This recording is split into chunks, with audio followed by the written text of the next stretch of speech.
अस्सलाम वालेकुम दोस्तों, आज की मेरी वीडियो इंशाल्लाह आपकी ज़िंदगी बदल देगी।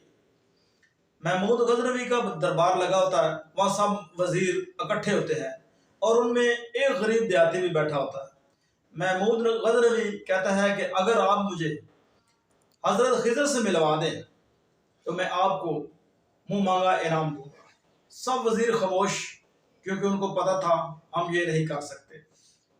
एक देहाती खड़ा होता है, वो कहता है कि मैं मिलाऊंगा। तो वो महमूद गजनवी कहता है ठीक है। वो कहता है मेरी एक शर्त है। महमूद गजनवी कहता है बताओ कौन सी शर्त है। वो कहता है कि 6 माह मुझे लगेंगे। आप ऐसा करें कि मेरे बच्चे घर में वो भूखे हैं, आप उनके लिए 6 माह का राशन मेरे घर में भिजवा दीजिए और मैं अपने काम पे चला जाऊंगा। तो महमूद गजनवी ने कहा ठीक है। तो उसके घर 6 माह का राशन भिजवा दिया गया। 6 माह गुजर गए। 6 माह के बाद महमूद गजनवी ने फिर उसको बुलवाया। हाँ भी मेरे काम का क्या बना? तो उसने कहा थोड़ा सा काम बाकी है, अगर आप मुझे 6 माह और दे दें तो मैं इंशाल्लाह आपको ज़रूर मिलवाऊंगा। तो महमूद गजनवी ने कहा ठीक है। तो उसने कहा आप 6 माह का राशन और मेरे घर भिजवा दीजिए। उसने सोचा, वो गरीब आदमी था, उसने सोचा चलो 6 माह और गुजर जाएंगे, मेरे बच्चे भूखे हैं, चलो ये 6 माह और खाएंगे तो ना मेरा काम है, ना मैं कोई काम कर सकता हूँ, ना मेरे पास इतने पैसे हैं जो मैं इनको खिला दूँ, चलो यही मेरे पास एक बहाना है, इस तरीके से मेरे बच्चे भी भूख से बच जाएंगे। तो दिन गुजरते गए। उसके बाद साल पूरा हो चुका था, 6 माह जो दूसरे थे वो भी गुजर गए। तो महमूद गजनवी ने दोबारा दरबार लगाया। उस देहाती को हाजिर किया गया तो उससे पूछा गया कहाँ है हजरत खिज़र? उसने कहा मैं नहीं ला सका। तो महमूद गजनवी ने दरबार में बैठे सबसे पहले एक वजीर से कहा बताओ इसकी क्या सजा होनी चाहिए?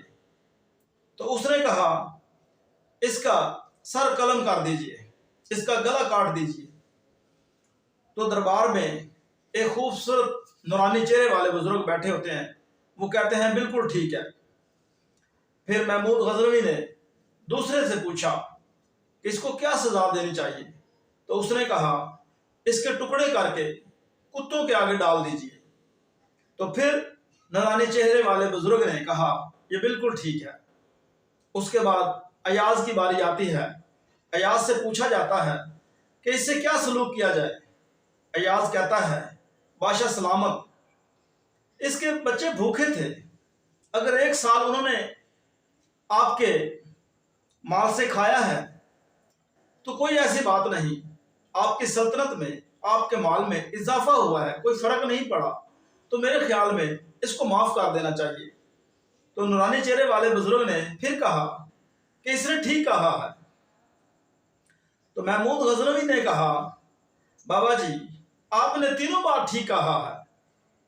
इसने कहा इसका गला काट दे, फिर भी आपने कहा ठीक है। दूसरे ने कहा इसके टुकड़े करके कुत्तों के आगे डाल दीजिए, फिर भी आपने कहा ठीक है। अयाज ने कहा इसको माफ कर दीजिए, फिर भी आपने कहा ठीक है। आखिर माजरा क्या है? तो बुजुर्गों ने कहा जो सबसे पहला वजीर है आपका, उसका बाप एक कसाई था, तो साफ ज़ाहिर है जब आप कसाई को वजीर बनाएंगे तो उसकी सोच ऐसी होगी। अगर आप अच्छा वजीर बनाते तो उसकी सोच भी अच्छी होती। दूसरा जो वजीर है उसका बाप कुत्ते पालता था, तो उसने कहा इसको कुत्तों के आगे डाल दे, क्योंकि उसकी सोच भी ऐसी है। जबकि ये तीसरा वजीर जो है आपका, ये है सैयद, तो सैयद खुद तो कुर्बान हो जाते हैं लेकिन वो किसी से बदला नहीं लेते। महमूद गजनवी अपने तख्त से खड़े हो जाते हैं और कहते हैं अयाज आपने बताया ही नहीं कि आप सैयद हैं। तो अयाज कहते हैं मैंने कहा यह एक राज है, मैं इसे राज ही रखता हूँ, तो अगर ये मेरा राज खुल गया है तो आज मैं एक और राज से पर्दा उठाऊंगा।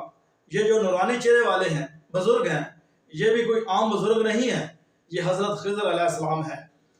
नहीं मानता मैं कागज पे लिखा शजरा नस्ब, नहीं मानता मैं कागज पे लिखा है शजरा नस्ब, बात करने से कबीले का पता चलता है। कहते हैं कि हमेशा घोड़ा और दोस्त आला नस्ल का पालना चाहिए, کیونکہ بری نسل کا گھوڑا اور دوست پالنے سے آپ کو نقصان ہوگا۔ والسلام۔